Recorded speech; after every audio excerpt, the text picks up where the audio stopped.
बहुत समय पहले की बात है। पुराने चीन के नॉर्थ में 3 लाफिंग मंक्स रहते थे। उनका नाम किसी को नहीं पता, क्योंकि उन्होंने अपने बारे में किसी को बताया ही नहीं, ना ही उन्होंने कभी किसी बात का जवाब दिया। चीन में उन्हें बस 3 हंसते हुए भिक्षुओं 3 लाफिंग मंक्स के नाम से जाना जाता था। वो 3 लाफिंग मंक्स सिर्फ एक ही काम करते थे। एक गांव में प्रवेश करते, बाजार के बीचों बीच खड़े होते और हंसना चालू करते। वे अपने पूरे अस्तित्व के साथ हंसते। अचानक लोगों का ध्यान उनके तरफ खींचा चला जाता और धीरे धीरे उनके चारों तरफ भीड़ इकट्ठा हो जाती। वे इतनी एकाग्रता, तल्लीनता और संपूर्णता के साथ हंसते कि उनकी हंसी देख के पूरा गांव हंसने लग जाता। जब पूरा गांव हंसी के समुद्र में डूब जाता, तब वे दूसरे गांव चले जाते। वे ना ही कुछ बोलते थे, ना ही कुछ उपदेश देते और ना ही कुछ शिक्षा देते। वे जहाँ भी जाते अपने हंसी से ऐसा माहौल बना देते कि लोग अपने सारे दुख दर्द भूल कर हंसने लग जाते। धीरे धीरे चीन के लोग उन्हें बहुत प्यार करने लगे और वे पूरे चीन में फेमस होते गए।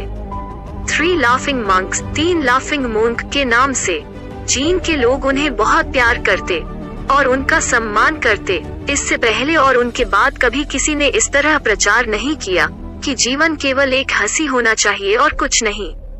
वे विशेष रूप में किसी पे नहीं हंसते थे, वे बस हंसते थे कि उन्होंने ब्रह्मांडी मजाक को समझ लिया हो, जैसे कि उन्होंने ईश्वर के मजाक को समझ लिया हो।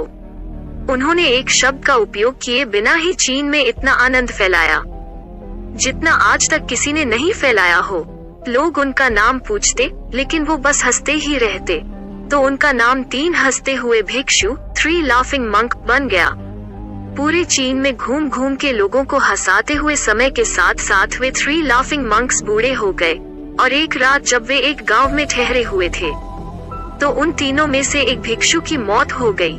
पूरा गांव स्तब्ध हो गया।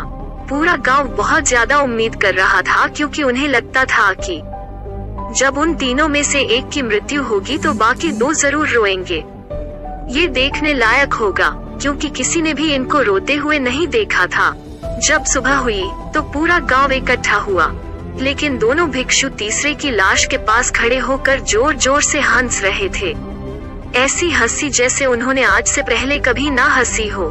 गांव के कुछ बुजुर्गों ने उन्हें समझाने की कोशिश की कि ये आपका साथी था और इसकी मृत्यु पर आपको ऐसे हंसना नहीं चाहिए। तब उस दिन पहली बार उन भिक्षुओं ने लोगों से बात की और कहा, हम हंस रहे हैं क्योंकि ये आदमी जीत गया है। हम हमेशा सोचते थे कि पहले कौन मरेगा, लेकिन इस आदमी ने पहले मरकर हमें हरा दिया। हम अपने हार और इसकी जीत पर हंस रहे हैं। इसके अलावा ये कई वर्षों तक हमारे साथ रहा। हम एक साथ हंसे, हमने एक दूसरे की मौजूदगी और उपस्थिति का आनंद लिया। इसे अंतिम विदा देने का बेहतर तरीका और क्या हो सकता है? हम केवल हंस सकते हैं। लेकिन पूरा गांव उदास था।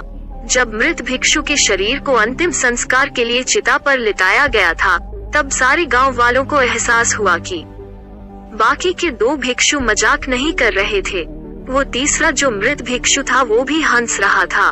चीन में ये प्रथा है कि जब एक इंसान की मृत्यु हो जाती थी तो उसके पुराने कपड़े उतारकर उसको नहला धुलाकर उसे नए कपड़े पहना दिए जाते थे।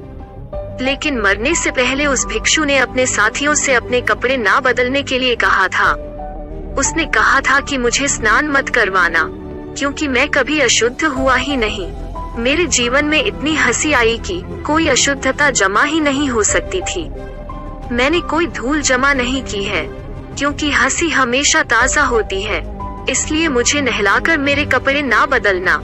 जब उस तीसरे भिक्षु के शरीर को आग लगाई गई, तो गांव वालों को पता चला कि उस भिक्षु ने मरने से पहले अपने कपड़ों में कुछ पुराने चीनी पटाखों को छुपा के रखा था, जो आग लगने के बाद फटकर आसमान में रंग बिरंगी कलर में फैल गए।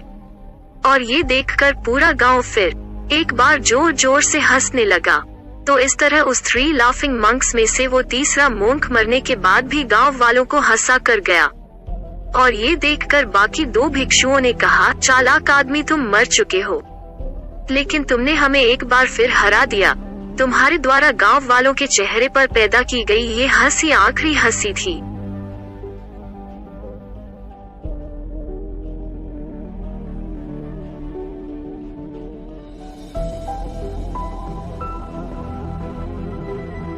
दोस्तों वीडियो पसंद आए हो तो लाइक शेयर सब्सक्राइब जरूर करें।